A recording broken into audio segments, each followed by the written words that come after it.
खुलुमबाय आं सिबिरानि ब्रह्म दिनै 1 फेब्रुवारि 2023 नोंथांमोनखौ एसबी बड' निउज चेनेलाव बयखौबो बरायबाय आसा खालामो नोंथांमोनहा बयबो मोजाङैनो दङ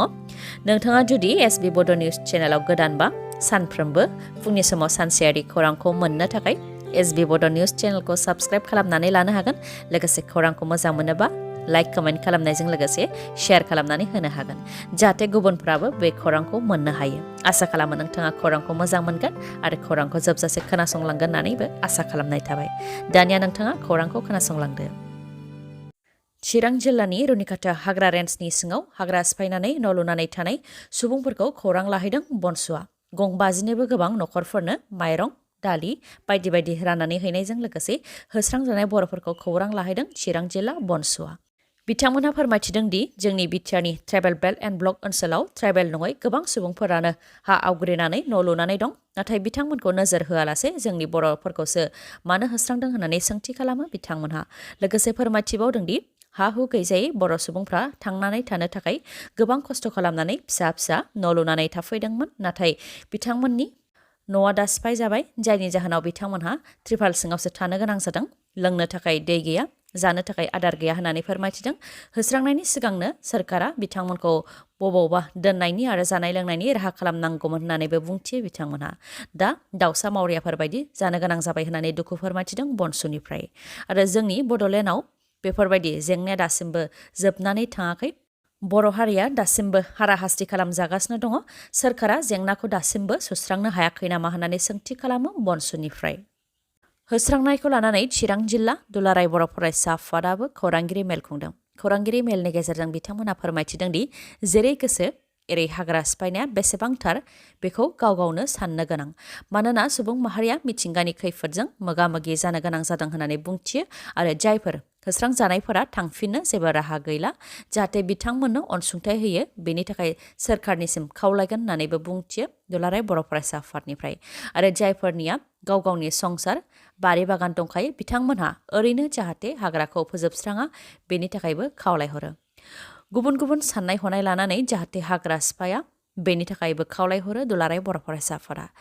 लोगोसेनो फैबाय थानाय समाव हाग्रा ओनसोलाव आयेन बेरेखायै हाग्रा आवग्रिनानै जाहाथे रावबो थाफैबावनो हाया बेनि सायाव जाहाथे सोरखारा पलिसि लायो बेनि थाखायबो सोरखारनिसिम खावलायबावगोन होननानै बुंथियो चिरां जिल्ला दुलाराय बर' फरायसा आफादा गाज्रि भिडिअ भाइराल खालामनो हुमखि होनानै रां दाबि खालामनायनि दायाव कार्बि फरायसा आफादनि दैदेनगिरिखौ दिपु पुलिसा हमदों रिपर्टनि बायदिब्ला सासे फालांगिरिनि फिसाज्लाया सासे आइजोनि सेराव गाननाय जोमनाय खुनाय भिडिअआ भाइराल जादोंमोन बेनि उनावनो एफआइआर होनाय जादोंमोन बे एफआइआर होनाय लेखायैनो गाज्रि भिडिअ भाइराल खालामनायनि दायाव कार्बि फरायसा आफादनि दैदेनगिरि राकेश टेरांखौ पुलिसा हमदों बे जाथायखौ लानानै कार्बि फरायसा आफादनि सोद्रोमाफोरा ओंखारबोदों आरो फोरमायथिदों दि राकेश टेरांखौ सासे क्रिमिनेल बायदि आखाइ खानानै लानानै फैनाय जादों आरो दायनिगिरिया राकेश टेरां नङा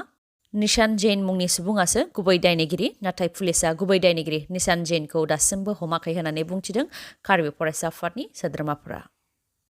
गोजोनथाव खौरां डक्टर अनजालि दैमारिनि फिसाज्ला अराय आरो बिथांनि हानजाया थांनाय 21 जानुवारिनिफ्राय 24 जानुवारिसिमनि गेजेराव गुजरातनि राजकटआव जालांनाय CBSE नेशनेल सुइमिं चेम्पियनशिपनि 4x100 रिलेआव ब्रन्ज मेडेल देरहासारनो हादों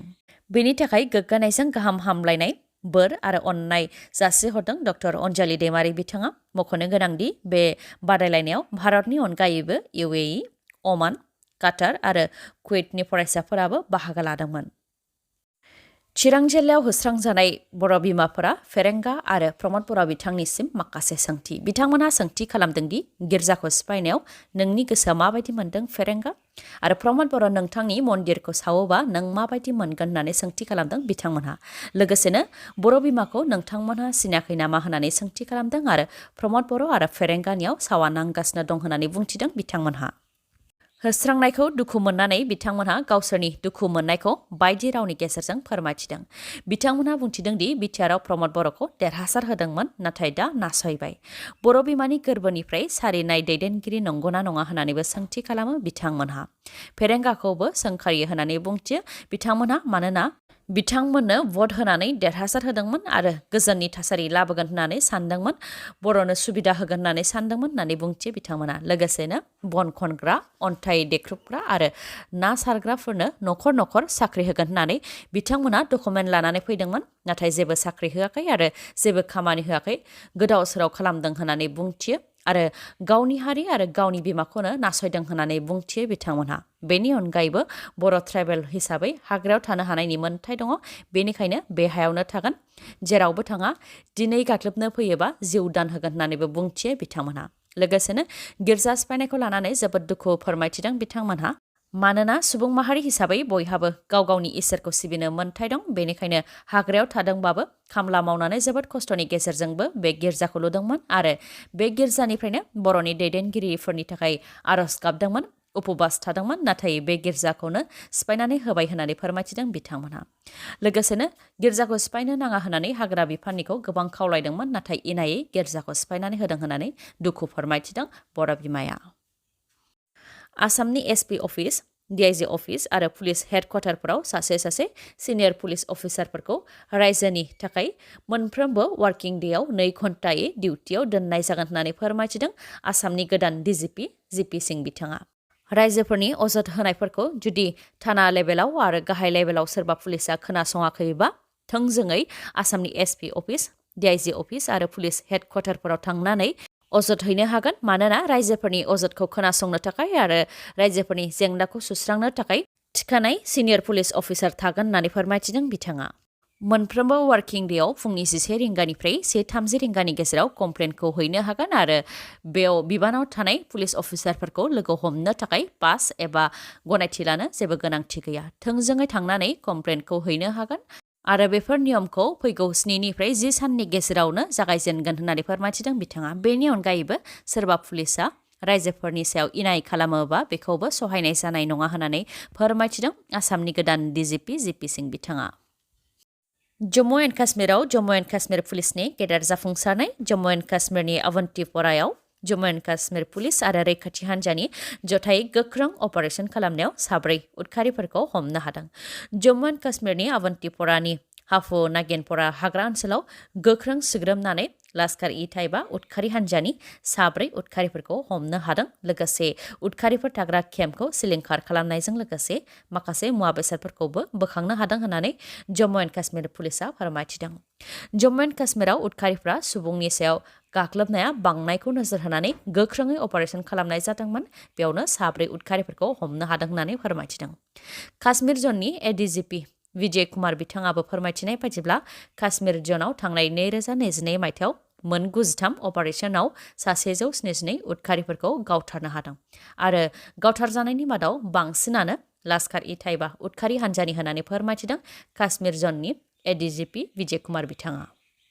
मोनसे फोसावनाय गोदान बोसोरनि अफार फोसावदों मानास अट' श'रुमा नोंथांमोनहा गोदान बोसोरनि गोदान मटर साइकेल बायनो गोसो दंबा मानिकपुर पुलिस थानानि साखाथियाव थानाय मानास अट' श'रुमनिफ्राय मटर साइकेल आरो स्कुटिखौ बायनो हागोन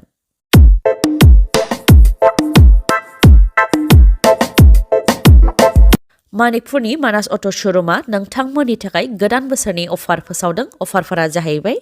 नोंथाङा मटर साइकेल आरो स्कुटि बायोबा बेसेन नाङालासे 2 हेलमेट मोनगोन बेनि अनगायैबो गोजां बोथोरनि थाखाय गांसे ब्लेंकेट आरो नोगोद 500 रांनि खाबुखौबो मोननो हागोन लोगोसे खम डाउन पेमेन्टआवनो मटर साइकेल आरो स्कुटिखौ मोननो हागोन